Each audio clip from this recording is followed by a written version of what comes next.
উম্মতের কাতার হবে 73টা। ইয়া রাসূলুল্লাহ, দয়া করে বলেন এই 73টা কাতারের মধ্যে কোন কাতারটা জান্নাতি দল হবে, জান্নাতি কাতার হবে? আল্লাহর হাবিব বললেন, মা আনা আলাইহি ওয়া আসহাবিহি, আমি নবীকে, আমার সাহাবায়ে কেরামকে, তাবে তাবিঈনকে যারা অনুকরণ করে আমলে সালেহ জিন্দেগি অর্জন করতে পারে, ওই পন্থার যেই দলের মধ্যে মিরাদ আছে, কিয়াম আছে, নবীর সম্মান আছে, আউলিয়া কেরামের মর্যাদা রয়েছে, এবং শুধু তাই নয়, নিজের জীবনের চেয়ে আমার নবীকে যারা ভালোবাসে, ওই পন্থার নাম হলো আহলে সুন্নাত ওয়াল জামাত।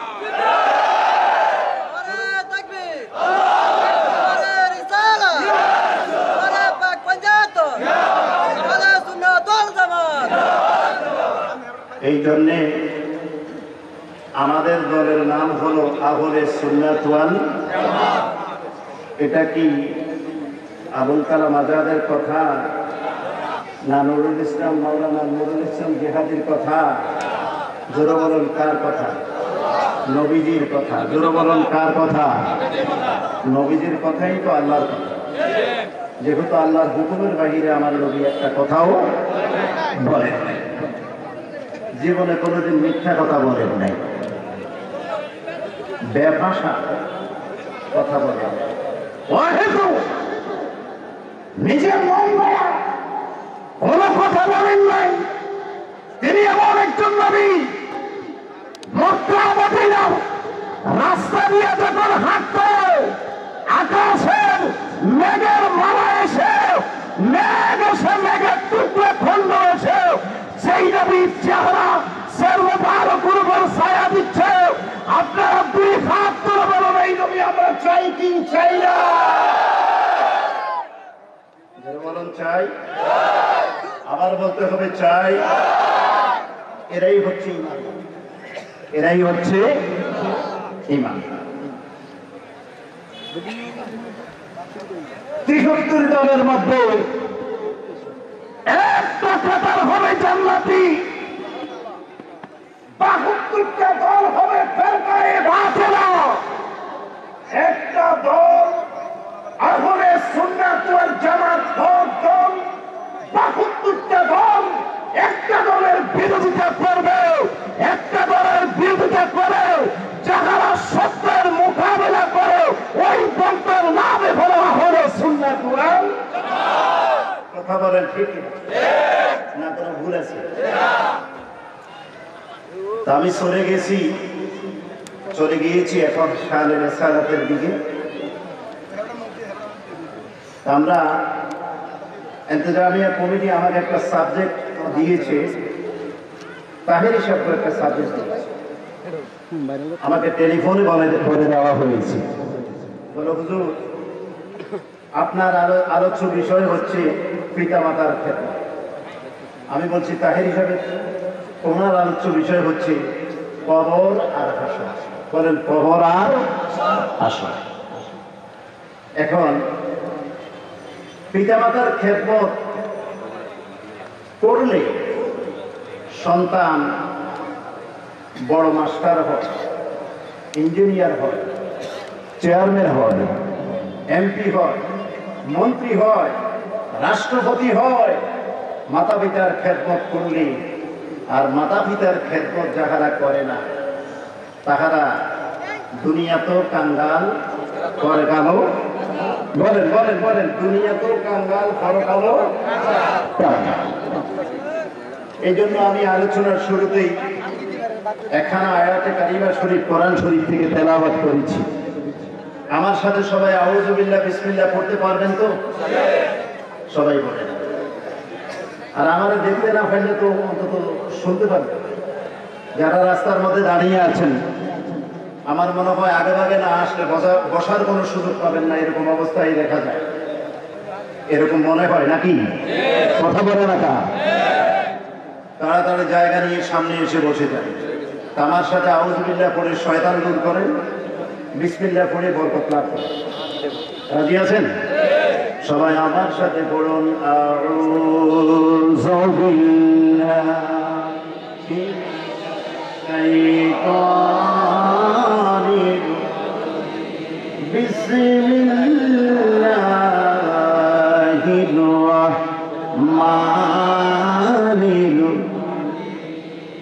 ওয়া ক্বাদা রাব্বুকা আল্লা তা'বুদু ইল্লা ইয়াহু ওয়া বিল ওয়ালিদাইনি ইহসানা। আল্লাহু আকবার। ইম্মা ইয়াবলুগান্না ইনদাকাল কিবরা আহাদুহুমা أو كلاهما فلا تقل لهما أف ولا تنهرهما وقل لهما قولا كريما.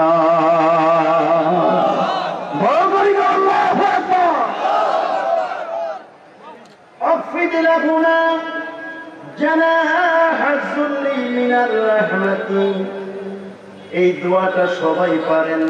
وقل رب ارحمهما كما ربياني.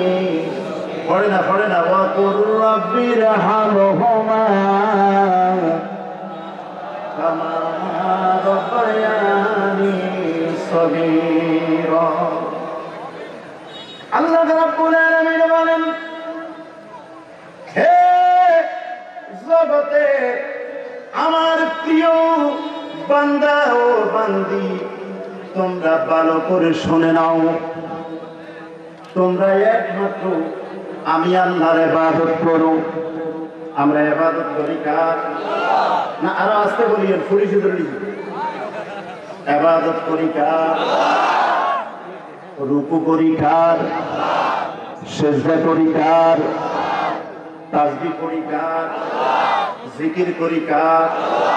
কোরআন শরীফ কার? যেই জমিনে বসে আছে এই জমিনের মালিক কে? আরো জোরে বলতে হবে, মালিক কে? আল্লাহ রাব্বুল আলামিন বলেন, কুলিল্লাহুম্মা মালিকাল মুলক। হে হাবিব, জগতের মানুষদেরকে আপনি নবী জানিয়ে দেন, তারা যদি তামাম পৃথিবীর মালিকানা সম্পর্কে, মালিক সম্পর্কে জিজ্ঞাসা করে, আপনি নবী বলে দিবেন তামাম পৃথিবীর জমিনে 4 আঙ্গুল জায়গার মালিক কেহ না, তামাম পৃথিবীর মালিক হলো। জোরে বলুন কে? আর একটু জোরে বলুন কে? আমার আল্লাহ রাব্বুল আলামিন বলেন, তোমাদের মধ্যে এই ইবাদতের পরে তোমার যে মাতা পিতার প্রতি সদ আচরণ করবে, তাদের কেহ বা উভয় যদি তাহারা বৃদ্ধকালে বার্ধক্যের মধ্যে পৌঁছে, সে সময় তুমি তাদেরকে বলে মনে কষ্ট দিও না এবং তাদেরকে কখনো ধমক বাণী দিয়ে, কখনো ধমক দিয়ে কথা বলবে না। জোরে বলুন হুকুম কার? আর একটু জোরে বলুন হুকুম কার? আমার আল্লাহ রাব্বুল আলামিন বলেন, সাথে সাথে ভদ্র নম্র সম্মান সূচক কথাবার্তা বলবে, তাদের সামনে তোমার দয়ার ডানা বিছিয়ে দিবে এবং তোমার মুনাজাতের মধ্যে একইভাবে বলবে, রাব্বিরহামহুমা কামা রব্বায়ানি। মনে হয় এই আয়াতটা আমি বানাই করতেছি না, বানাইয়া বলতেছি নাকি? আপনারা বলেন না কেন? রাব্বি রাহমহুমা কামা রব্বায়ানি। আর বলবেন, হে আমার প্রতিপালক, আপনি তাদের প্রতি রহম করুন। এমন রহম করবেন, শৈশবকালে আমার লালন পালন করতে গিয়ে কত ঘুম আসে, কত আমার প্রস্রাবের মধ্যে শুইছে, কত কষ্ট করে টাকা উপার্জন করে আমাকে খাওয়াইছে, দামি দামি পোশাক আমাকে পরাইছে। আমার শৈশবকালে আমার মা বাবা যেমনি করে আমার যত্ন নিয়েছে, এরকম যত্ন কবরে, হাসরে, মিজানে, ফুলসিরাতে, প্রত্যেকটা ঘাটে ঘাটে আমার মা বাবাকে তুমি রহমতের এহসান করিও। জোরে জোরে কন্যা আল্লাহু আকবার। আর একটু জোরে বড় করে গেল আল্লাহু আকবার।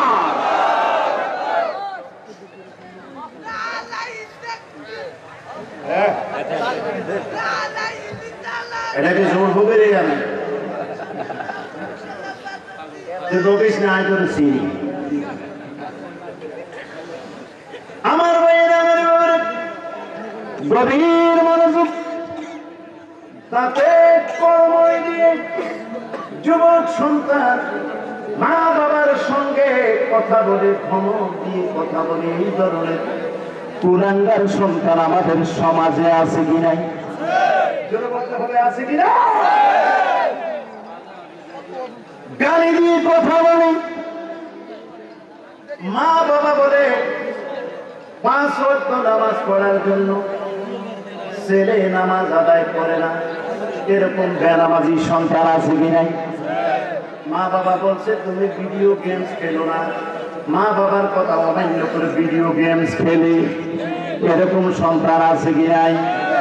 মা বাবার সঙ্গে কথায় কথায় বেয়াদবি করে, নাফরমানি করে, খারাপ আচরণ করে, অসৎ ব্যবহার করে। এই ব্যবহারের কারণে মা বাবা খুব কষ্ট পায়। একটা নিঃশ্বাস যদি পালায়, এই সন্তান সরকার হয়ে যাবে। তাবাসসামা, মুস্কি হাসি দিয়া যদি দোয়া করে, এই সন্তানটা আমার আল্লাহ ওলি বানাইতে পারে কি পারে না?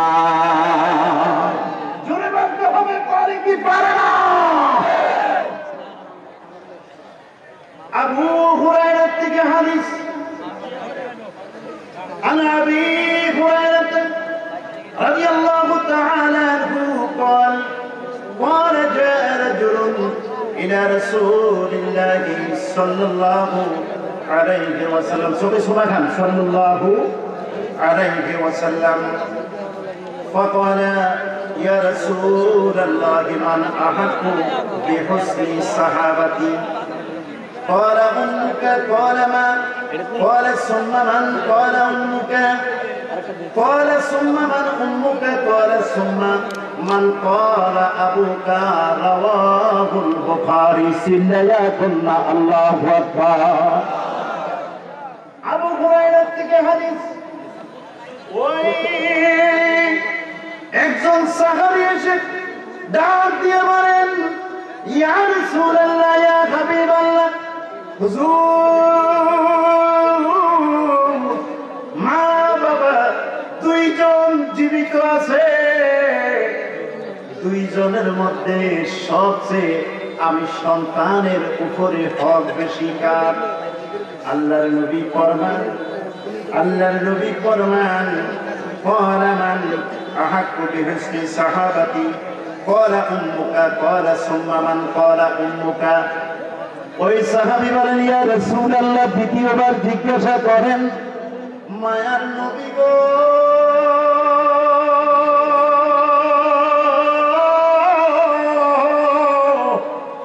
সব চাইতে হক বেশি মা বাবার মধ্যে, 2 জনের মধ্যে আমার উপরে হক বেশি কার?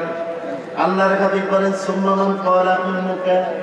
দ্বিতীয়বার আল্লাহর নবী ফরমান তোমার মার। ওই সাহাবী ডাক দিয়ে বলেন ইয়া রাসূলুল্লাহ ইয়া হাবিবাল্লাহ হুজুর সবচাইতে হক বেশি কার? আল্লাহর নবী বলেন করা সুম্মান উম্মুকা। আল্লাহর নবী তিনবারের সময় বললেন তোমার মার। মারহাবা কো। এই জন্য আশিক বলেন মা বাবা মরে গেলে কবরের পাড়ে যাইয়া কান্দে, মরিয়া গিয়াছে আল্লাহ যারো মারো মাপরিয়াতেন আল্লাহ কবরেরা বলো মাপরিয়া। আর সবাই পারে আকাশেতে চন্দ্র সূর্য ও দয়াল ঘুরে বারে আব্বা আম্মা মইরা গেলে ফিরিবে না। আব্বা আম্মা মরে গেছে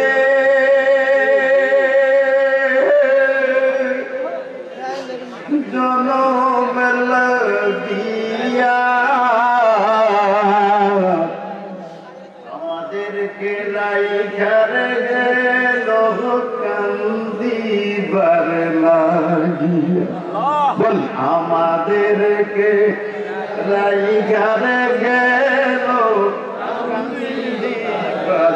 সবাই কয় না আমাদেরকে রাইখারে গেল কান্দিবার।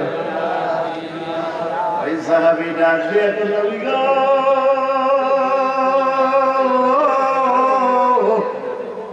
তিনবার বললেন মায়ের কথা। ইয়া রাসূলুল্লাহ চতুর্থবারে জিজ্ঞেস সবচেয়ে হক বেশি কার? আল্লাহর হাবিব বলেন قال ثم من قال أبوك তোমার পিতা। সুবহানাল্লাহ হয় নাই সুবহানাল্লাহ। আচ্ছা এটা কথা জিজ্ঞাসা করতে চাই, রাগ করবে? এটা কি মাহফিল না কবরস্থান? এর কথা কয় রাখা। কবরস্থানে কোনো আওয়াজ আছে? মাহফিলের মানুষ জিন্দা না মরা? কথা কয় না। আপনারা সবাই জিন্দা না মুর্দা? জিন্দা মানুষের জবান দিছে কি? জবান আসেনি তো যেরকম আমার ওই সাহাবী বলেন ইয়া রাসূলুল্লাহ ইয়া হাবিবাল্লাহ হুজুর মারহুম বললেন তিনবার, পিতার হক বললেন একবার। নবী গো হাকিকত বুঝি না। আল্লাহর হাবিব বলেন এ সাহাবী তিনবার বলার এখানে কারণ রয়েছে। এক নম্বর কারণ হলো 10 মাস 10 দিন মা জননী তোমাকে পেটে ধারণ করেছে। আস্তে বলুন ঠিক কিনা? তোমাকে 10 মাস 10 দিন পেটে ধারণ করেছে। ঠিক মতো খাইতে পারে না, শুইতে পারে না, ঘুমাইতে গেলে ঠিক মতো ঘুমাইতে পারে না। নিয়মের খানা আমরা যতটুকু খাই এর চেয়ে 1 নলা ভাত বেশি খাইতে পারে না। 2 নম্বর হলো তোমার মা দুঃখিনী, তোমাকে প্রসব করার সময় যে কষ্ট পেয়েছে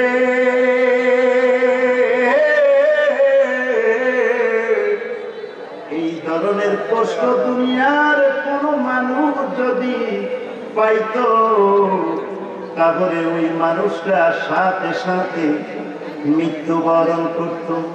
ওই মানুষটা হয়তো মাতাল হয়ে যাইত, হয়তো পাগল হয়ে যাইত। সাহাবী রে তুমি যেই দিন দুনিয়ার জমিনে আগমন করলা।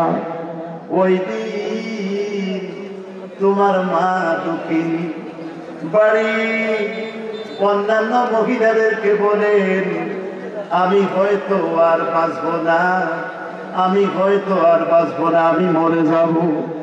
মায়ের মাথার মধ্যে পানি ঢালেন। মা জননী দুঃখিনী সন্তান যখন ভূমিষ্ঠ হয়, একটা চিৎকার দিয়ে মা জননী বেহুশ হয়ে জমিনের মধ্যে পড়ে যায়। আর সন্তান ওয়া ওয়া করে কান্দে। সন্তানের কান্নার আওয়াজ মা জননীর যখন কানের মধ্যে লাগে, মা জননী হুঁশ হইয়া দেরি করে না, ডাক দিয়া বলে, বাড়ির আপনজন মহিলারা রে,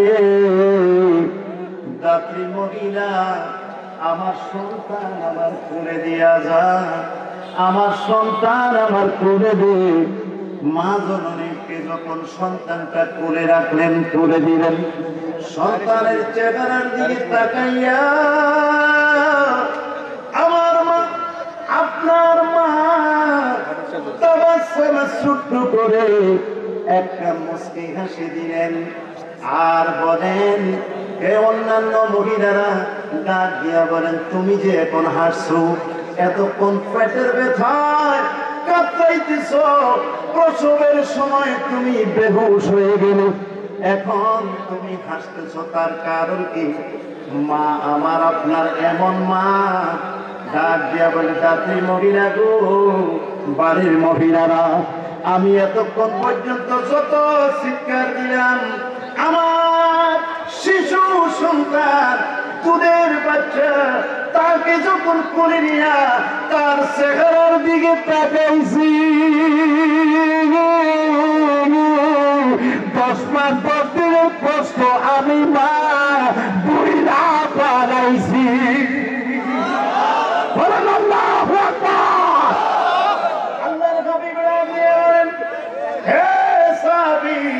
এটা হলো 2 নাম্বার কষ্ট। 3 নাম্বার কষ্ট হলো, তোমার মা দুঃখিনী তোমাকে ভূমিষ্ঠ হওয়ার পর থেকে শুধু তাই নয়, বড় হওয়া পর্যন্ত 3 বছর, 2.5 বছর পর্যন্ত, 4 বছর পর্যন্ত তোমাকে লালন পালন করে বড় করেছেন। 2 বছর পর্যন্ত মা জননীর স্তন থেকে তুমি 6 মণ 4 কেজি দুধ খেয়েছো। জোরে কান্না আল্লাহু আকবার। 6 মণ 4 কেজি দুধ তুমি পান করেছো। এই জন্য মা জননীর হক হলো 3 বার, বাবার হক হলো 1 বার। এই জন্য আশেকে গজল বানাইছে, ওরে সন্তান হারা মায়ে বেদন পাবে কেউ তো বুঝে না, জানে আমার জনম দুঃখী মা, বলুন জানে আমার জনম দুঃখী মা। ওরে সন্তানেরই অসুখ হইলে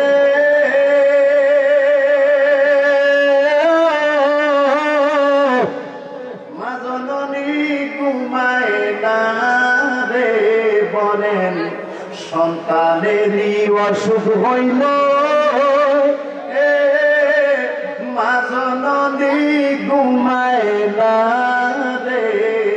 2টা হাত ধরে বলে, আমায় তুমি লইয়া যাইও আমার সন্তান নিও না, আমায় তুমি লইয়া যাইও আল্লাহ সন্তান নিও না, জানে শুধু আমার জনম দুঃখী মা, বলেন জানে শুধু আমার জনম দুঃখী।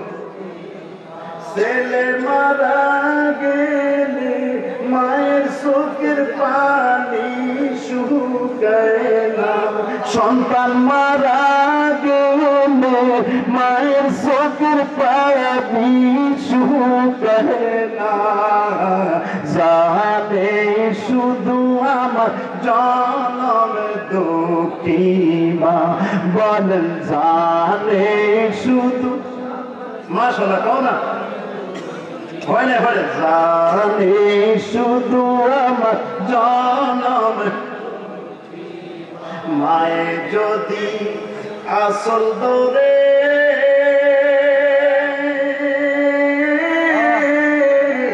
দয়ালো মাবুদের দরবারে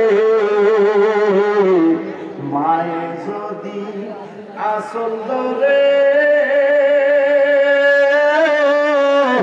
মালিক মাবুদের দরবারে শুনো শুনো মায়ে আচল আল্লাহ খালি বিরহে না শুনো শুনো মায়ে আচল আল্লাহ খালি বিরহে না জানে শুধু আমার জনম দুঃখী মা বলেন জানে শুধু আমার জনম সন্তান মারা গেলে মায়ের চোখের পানি শুকায় সন্তান মারা গেলে মায়ের চোখের পানি শুকায় না জানে শুধু আমার জনম দুঃখী মা বলুন জানে শুধু আমার জনম আমার বাবারা আমার নিজের ঘটনা বলি আমি আবুল কালাম আজাদ মাহফিল থেকে যখন বাড়িতে যাইতাম রাত 2টা 3টার সময় যাইয়া দেখি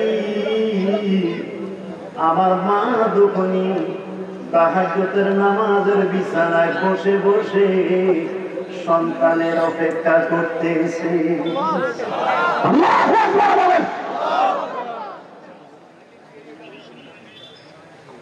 মা